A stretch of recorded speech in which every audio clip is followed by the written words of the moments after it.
Dear students, आज हम लोग बात करेंगे एडिनल ग्लैंड के पार्ट 2 के बारे में। एडिनल ग्लैंड के पार्ट 1 में हम लोगों ने डिस्कस किया था एडिनल ग्लैंड की संरचना एवं उसके भागों के बारे में। जैसा कि पार्ट 1 में मैंने बताया था कि एडिनल ग्लैंड के दो भाग होते हैं। पहला भाग जो आउटर रीजन की तरफ होता है उसको हम एडिनल कॉर्टेक्स कहते हैं, जबकि दूसरा भाग जो अंदर की ओर होता है उसको हम एडिनल मेडुला कहते हैं।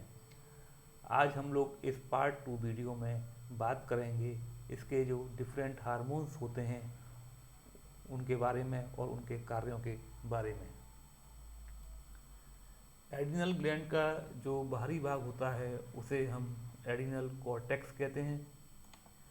एडिनल कॉर्टेक्स, जैसा कि हम लोग जानते हैं, 3 भागों में डिवाइड रहता है। इसका जो पहला भाग है वो जोना ग्लोमेरुलोसा के नाम से जानते हैं। दूसरा जो भाग है वो जोना फेसिकुलेटा होता है। तीसरा जो भाग है वो जोना रेटिकुलरिस के नाम से इसको हम जानते हैं। आइए सबसे पहले हम बात करते हैं जोना ग्लोमेरुलोसा के बारे में। जोना ग्लोमेरुलोसा से जो हार्मोन्स निकलते हैं उनको हम कंबाइंडली मिनरलोकॉर्टिकॉइड के नाम से जानते हैं। यह मिनरलोकॉर्टिकॉइड्स लगभग 40 हार्मोन्स का एक समूह होता है, लेकिन इन हार्मोन्स में जो सबसे सक्रिय हार्मोन होता है वो एल्डोस्टेरोन होता है। अगर हम एल्डोस्टेरोन नामक हार्मोन की बात करें तो एल्डोस्टेरोन हार्मोन के कई सारे कार्य हमारे बॉडी में होते हैं। यह एल्डोस्टेरोन हार्मोन हमारे शरीर में सोडियम और पोटेशियम आयंस का जो बैलेंस होता है उसको कंट्रोल करते हैं। एल्डोस्टेरोन साथ में ही जो हमारे नेफ्रॉन का जो डीसीटी पार्ट होता है, जिसको हम डिस्टल कॉन्वोल्यूटेड ट्यूब्यूल कहते हैं, उस भाग की सहायता से सोडियम आयंस को एब्जॉर्ब कराता है और साथ ही साथ पोटेशियम आयंस को बाहर निकलने में मदद करता है। एल्डोस्टेरोन हार्मोन हमारे बॉडी फ्लूइड वॉल्यूम और ऑस्मोटिक प्रेशर को भी नियंत्रित करता है। एल्डोस्टेरोन हार्मोन के अन्य कार्यों में यह हमारे ब्लड प्रेशर को या हमारे रक्तचाप को नियंत्रित करता है। एल्डोस्टेरोन हार्मोन को सॉल्ट रिटेनिंग हार्मोन भी कहा जाता है। यह बहुत ही इम्पोर्टेंट क्वेश्चन है। कई बार नीट एग्जाम में भी इसको पूछा जाता है कि which of the following is a salt retaining hormone. तो उसमें एक ऑप्शन जो है एल्डोस्टेरोन का भी आपको मिलेगा और आपको उसी पर टिक लगा कर आना है। अब बात करते हैं एल्डोस्टेरोन का जो नियमन होता है वो किसके द्वारा होता है। एल्डोस्टेरोन का जो नियमन है वो एसीटीएच के द्वारा ना होकर एक और अलग सिस्टम होता है जिसको हम रेनिन एंजियोटेंसिन एल्डोस्टेरोन सिस्टम कहते हैं। इसको शॉर्ट में RAAS के नाम से भी जानते हैं। इसके द्वारा एल्डोस्टेरोन हार्मोन का जो है वो हमारे बॉडी में कंट्रोल होता है। जब शरीर में हमारे glomerular blood flood, glomerular blood pressure एवं ग्लोमेरुलर फिल्ट्रेशन रेट कम हो जाता है तो उस कंडीशन में हमारी किडनी में जो जक्स्टा ग्लोमेरुलर सेल्स होती हैं वो एक्टिव हो जाती हैं और जिसकी सहायता से फिर वह रेनिन का जो है सिक्रीशन करती हैं। ये रेनिन हार्मोन जो है वो एंजियोटेंसिनोजन, जो कि एक विशेष प्रकार की प्रोटीन होती है, उसको एंजियोटेंसिन 1 में कन्वर्ट कर देता है और कुछ समय बाद यह एंजियोटेंसिन 1 जो है वो एंजियोटेंसिन 2 में कन्वर्ट हो जाता है। एंजियोटेंसिन 2 जो कि एक पावरफुल वैसो कंस्ट्रक्टर है, जो कि हमारे जो ब्लड वेसल्स हैं उनके डायमीटर को कम कर देता है। जब डायमीटर कम हो जाता है ब्लड वेसल्स का तो ग्लोमेरुलर ब्लड प्रेशर एवं ग्लोमेरुलर फिल्ट्रेशन की जो दर होती है वो बढ़ जाती है। साथ ही साथ एंजियोटेंसिन सेकेंड जो है वो एडिनल कॉर्टेक्स को भी स्टिमुलेट कर देता है। एल्डोस्टेरोन जैसे ही एडिनल कॉर्टेक्स जो है स्टिमुलेट हो जाता है एंजियोटेंसिन सेकेंड की हेल्प से, तो एल्डोस्टेरोन नामक हार्मोन जो है स्रावित होने लगता है।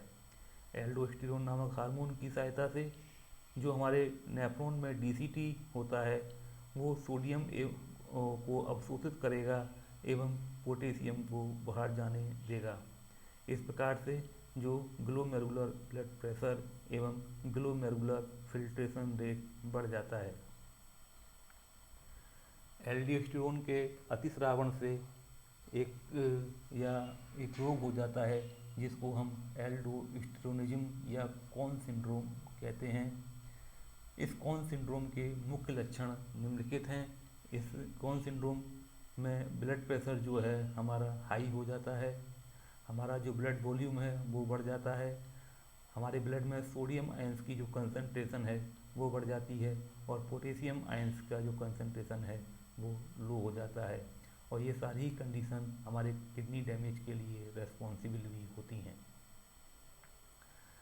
आइए बात करते हैं हम एडिनल कॉर्टेक्स के जो दूसरा भाग है जोना फेसिकुलेटा के बारे में। इस क्षेत्र से निकलने वाले हार्मोन को हम सामूहिक रूप से ग्लूकोकॉर्टिकॉइड्स कहते हैं। ग्लूकोकॉर्टिकॉइड्स में जो मुख्य हार्मोन होता है वो कॉर्टिसोल कहलाता है और कॉर्टिसोल जो है वो सबसे ज़्यादा एक्टिव हार्मोन है। कॉर्टिसोल के अगर हम कार्यों की बात करें तो यह ग्लूकोनियोजेनेसिस को स्टिमुलेट करता है, अर्थात वसा एवं प्रोटीन्स के द्वारा ग्लूकोज को बनाने में मदद करता है। कॉर्टिसोल को इसीलिए हाइपर ग्लाइसेमिक हार्मोन कहा जाता है क्योंकि ये हमारे ब्लड में शर्करा की मात्रा को रक्त में बढ़ा देता है। लिपोलाइसिस को स्टिमुलेट करता है, अर्थात लिपिड ट्राइग्लिसराइड को ग्लिसरॉल एवं फैटी एसिड में तोड़ देता है। साथ ही साथ देखिए लिपोलाइसिस के साथ साथ ये प्रोटियोलाइसिस को भी स्टिमुलेट करेगा, जिससे हमारी जो प्रोटीन्स हैं वो पॉलीपेप्टाइड एवं अमीनो एसिड्स में परिवर्तित हो जाती हैं। इरिथ्रोपोइसिस को भी प्रेरित करता है। Erythropoiesis means formation of RBC. इसके साथ साथ कॉर्टिसोल एक इम्यूनो सप्रेसिव एजेंट्स की तरह भी कार्य करता है, अतः इसका उपयोग जो है वो ऑर्गन ट्रांसप्लांटेशन के समय भी किया जा सकता है। कॉर्टिसोल हमारे हृदय एवं जो वृक्क की जो क्रिया विधियाँ होती हैं, जो मैकेनिज्म हैं, उनको भी कंट्रोल करता है। ग्लूकोकॉर्टिकॉइड्स एवं मिनरलोकॉर्टिकॉइड्स के हाइपोसिक्रीशन से, हाइपोसिक्रीशन मीन्स जब ग्लूकोकॉर्टिकॉइड्स एवं मिनरलोकॉर्टिकॉइड्स का जो सिक्रीशन है वो एक निश्चित मात्रा से कम होता है तो उसको हम हाइपोसिक्रीशन कहते हैं। और इससे इस कंडीशन में हमको एक रोग हो जाता है जिसको हम एडिसन्स का रोग कहते हैं। एडिसन्स का रोग ये बहुत इम्पोर्टेंट क्वेश्चन है और कई बार ये जो है नीट एग्ज़ाम में भी पूछा जाता है और अदर एग्ज़ाम में भी इस पर शॉर्ट नोट लिखने को भी आ जाता है कि what are the characters of Addison's disease. तो एडिसन्स रोग के जो लक्षण हैं हम उनकी बात करें तो एडिसन्स का रोग जिन व्यक्ति में हो जाता है उनके ब्लड में सोडियम आयंस का जो स्तर है वो कम हो जाता है और उनके ब्लड में पोटेशियम आयंस का जो स्तर है वो बढ़ जाता है। त्वचा पर कुछ ब्रॉन्ज पिगमेंटेशन जैसे दिखाई देने लगते हैं और उनके जो है ऐसे व्यक्तियों को जो है रोगों से लड़ने की जो उनकी अंदर जो इम्यूनिटी पावर होती है वो बहुत कम हो जाती है। शरीर में कमजोरी, टायर्डनेस, वोमिटिंग और आदि एवं कभी कभी शरीर में डिहाइड्रेशन की प्रॉब्लम भी इसमें हो जाती है। ग्लूकोकॉर्टिकॉइड्स के अतिस्रावण से अगर हम बात करें तो यह जिसको हम हाइपर सिक्रीशन कहते हैं, अर्थात जब ग्लूकोकॉर्टिकॉइड्स की मात्रा जब एक निश्चित मात्रा से ज़्यादा शरीर में हो जाती है तो उससे जो रोग होता है उसको हम यहाँ पर देखिए कुशिंग सिंड्रोम कहते हैं। कुशिंग सिंड्रोम के अगर हम कुछ कैरेक्टर्स की बात करें तो देखिए इसमें जो है हमारे ब्लड में सोडियम का स्तर अधिक हो जाएगा एवं जो पोटेशियम आयन का जो स्तर है वो लोअर हो जाता है, कम हो जाता है। हमारा जो ब्लड प्रेशर है वो अधिक हो जाता है। कुशिंग सिंड्रोम में असामान्य मोटापा आ जाता है, अर्थात इसमें जो चेहरा जो है व्यक्ति का वो चंद्रमा जैसा लाल हो जाता है एवं शरीर में उबड़ निकल आता है, जिसको हम बफेलो हम के नाम से जानते हैं। आइए बात करें एडिनल कॉर्टेक्स के जो तीसरा भाग है, जिसको हम जोना रेटिकुलरिस के नाम से जानते हैं। तो जोना रेटिकुलरिस से जो हार्मोन्स निकलते हैं उनको हम कंबाइंडली सेक्स कॉर्टिकॉइड्स या गोनेडोकॉर्टिकॉइड्स के नाम से जानते हैं। यहाँ ध्यान देने की बात यह है कि इनके द्वारा जो है बहुत कम मात्रा में मेल एवं फीमेल दोनों ही प्रकार के सेक्स हार्मोन स्रावित होते हैं। ये हार्मोन मेल एवं फीमेल दोनों में ही स्रावित होते हैं, लेकिन गोनेड्स के द्वारा स्रावित होने वाले जो सेक्स हार्मोन्स होते हैं वो एडिनल ग्रंथि के द्वारा स्रावित होने वाले विपरीत सेक्स हार्मोन को सप्रेस कर देते हैं। तो इस पॉइंट को आप ध्यान से समझिए कि जो जोना रेटिकुलरिस के द्वारा मेल और फीमेल जो सेक्स हार्मोन्स हैं वो दोनों सिक्रीट होंगे, और फीमेल में भी जो है मेल एवं फीमेल हार्मोन दोनों सिक्रीट होंगे, लेकिन उनके जो रेस्पेक्टिव गोनेड्स होते हैं जब उनसे सेक्स हार्मोन निकलते हैं तो वो जोना रेटिकुलरिस द्वारा निकलने वाले अपोजिट सेक्स हार्मोन को सप्रेस कर देते हैं। अगर यहाँ पर हम बात करें मेल सेक्स हार्मोन की जो कि जोना रेटिकुलरिस से स्रावित होते हैं, तो उनमें जो है सबसे इम्पोर्टेंट जो हैं वो डिहाइड्रो एपीएंडोस्टेरोन, जिसको हम शॉर्ट में DHEA के नाम से जानते हैं। दूसरा जो हार्मोन है वो उसको हम एंडोस्टेरोन कहते हैं, जबकि तीसरा जो हार्मोन है उसको हम एंड्रोस्टेडियोन के नाम से जानते हैं। अगर हम फीमेल सेक्स हार्मोन की बात करें जो कि जोना रेटिकुलरिस से स्रावित हो रहे हैं, तो उसमें मुख्य रूप से दो हार्मोन हैं, एस्ट्रोजन और प्रोजेस्टेरोन। गोनेडोकॉर्टिकॉइड के जो प्रभाव से कुछ विशेष प्रकार के जो हैं डिसीज या विकार उत्पन्न हो जाते हैं। जैसे हम बात करें तो इसमें एडिनल विरलिज्म जो है ये भी बहुत इम्पोर्टेंट एक टर्म है। इस प्रकार के विकार में फीमेल्स में एंड्रोजन जो है जिसको हम मेल हार्मोन कहते हैं उनका जो है सिक्रीशन ज़्यादा हो जाता है। तो उसमें जो है ऐसी जो फीमेल्स हैं उनकी जो है आवाज़ जो है भारी हो जाती है, उनमें गंजापन का जो कुछ विशेषताएं जैसी आ जाती हैं, उनके जो मेंस्ट्रुअल साइकिल हैं वो बंद हो जाती हैं। क्लाइटोरिस जो है जिसको हम जो है क्लाइटोरिस जो है वो साइज में जो है बड़ी हो जाती है, और ऐसे जो फीमेल्स हैं उनमें जो है दाढ़ी तथा मूंछें या हम कहें बियर्ड एंड मुस्टैचेज जो हैं वो डेवलप हो जाती हैं।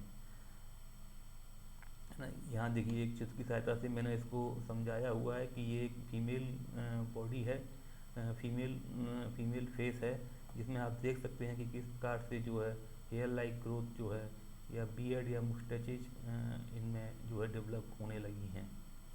हिर्सुटिज्म भी एक प्रकार का विकार है जो कि फीमेल्स में पाया जाता है, और ये भी जो है एंड्रोजन हार्मोन जो कि मेल हार्मोन है जब फीमेल की बॉडी में सिक्रीट होने लगता है तो इस प्रकार के विकार में जो है बॉडी पर बहुत ज़्यादा हेयर ग्रोथ हो जाती है। तो इस कंडीशन को हम हिर्सुटिज्म के नाम से जानते हैं।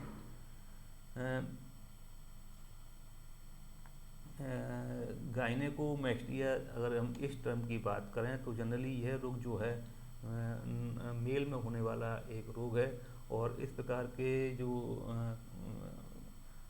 विकार में जो है नर में जो है मेमरी ग्लैंड जो है डेवलप हो जाती हैं, और मेल के ब्लड में जब एस्ट्रोजन की मात्रा अधिक होती है तो इस प्रकार के जो है कैरेक्टर जो है उनमें विकसित हो जाते हैं।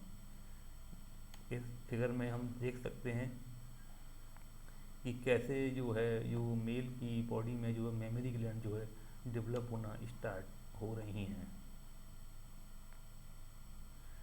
एडिनल मेडुला से जो स्रावित होने वाले हार्मोन हैं अगर हम उनकी बात करें तो एडिनल मेडुला जो है वो एडिनल ग्लैंड का दूसरा जो है इनर भाग होता है, और यह लगभग 10 to 20% भाग को कवर करता है। एडिनल मेडुला से केवल दो हार्मोन स्रावित होते हैं जिनको हम एड्रेनलिन और नॉन एड्रेनलिन के नाम से जानते हैं। एडेनिलीन को एपिनेफ्रिन भी कहा जाता है, जबकि नॉर एडेनिलीन को नॉर एपिनेफ्रिन के नाम से भी जाना जाता है। दोनों हार्मोन का संश्लेषण जो है एक टायरोसिन नामक अमीनो एसिड के द्वारा होता है। इन दोनों हार्मोन को कैटेकोलामाइंस भी कहते हैं। एडिनल मेडुला का जो नियंत्रण है वो पिट्यूटरी ग्लैंड से ना होकर हमारे एक नर्वस सिस्टम का जो भाग है, जिसको हम सिंपैथेटिक नर्वस सिस्टम कहते हैं, उसके द्वारा होता है। दोनों हार्मोन्स जो एपिनेफ्रिन और नॉन एपिनेफ्रिन जो हैं वो एडिनल मेडुला में पाए जाने वाली एक विशेष प्रकार की जो क्रोमाटिन सेल्स होती हैं उनके द्वारा सिक्रीट होते हैं। अगर हम एडिनलिन या एपिनेफ्रिन के कार्यों की बात करें तो ये आपातकालीन स्थिति जैसे दर्द में, दुख में, चोट लगने पर अर्थात दुर्घटना होने पर स्रावित होते हैं। इनकी सहायता से हमारे शरीर का जो बेसिक मेटाबॉलिक रेट है, रेस्पिरेटरी रेट हैं, वो बढ़ जाते हैं। हृदय एवं जो यकृत की रक्त वाहिनिकाएँ जो हैं वो चौड़ी हो जाती हैं। इसी हार्मोन के कारण आपातकालीन परिस्थिति में रोंगटे खड़े हो जाते हैं, जिसको हम गूज फ्लैश या पैलो इरेक्शन के नाम से भी जानते हैं। इस फिगर में आप देख रहे हैं कि कैसे जो है गूज फ्लैश की स्थिति निर्मित हो जाती है। जैसे हमको कभी डर लगता है तो कभी कभी हमारे शरीर में ऐसी जो स्थिति जो है क्रिएट हो जाती है। हमारे जो एलिमेंट्री कैनाल में चलने वाली जो गति है, जिसको हम किरणा गति कहते हैं, वो कम हो जाती हैं। क्योंकि कभी कभी आप देखते हैं कि जब हम किसी परेशानी में होते हैं तो हम जो है हमारे जो शरीर की या हमारे एलिमेंट्री कैनाल की जो गति होती है वो कम हो जाती है। हमको जल्दी से खाना जो है हम लोग नहीं खा पाते हैं। नेत्र की पुतली जो है वो चौड़ी हो जाती है। ये इसका जो स्लाइड मैंने पीछे लगाई है तो मैं आपको एक बार और दिखा देता हूँ कि ये जो है जो नेत्र की जो पुतली है, इसको हम प्यूपिल कहते हैं, ये बहुत अधिक चौड़ी हो जाती है।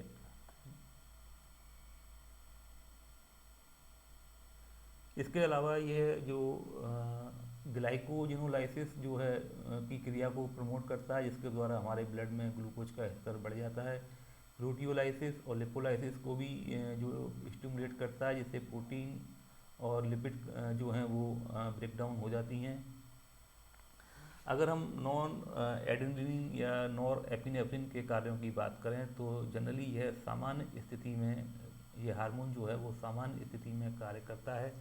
सामान्य स्थिति में मीन्स कि जब हमको कोई परेशानी ना हो, कोई दुख ना हो, या हमको कोई जो है कोई प्रॉब्लम ना हो, तो उस कंडीशन में ये हार्मोन भी जो है जस्ट लाइक एपिनेफ्रिन की तरह ही कार्य करता है। जैसे अगर हम बात करें कि जिम में जब हम हैवी वर्कआउट करते हैं तो उससे जो उत्पन्न तनाव की स्थिति में ये हार्मोन स्रावित होता है। यह वैसोकंस्ट्रक्टर की तरह भी कार्य करता है, अर्थात जो रक्त वाहिनियाँ हैं उनको डायमीटर को कम कर देता है। तो ये कुछ बातें थी अबाउट द एडिनल कॉर्टेक्स के जो हार्मोन्स हैं उनके बारे में।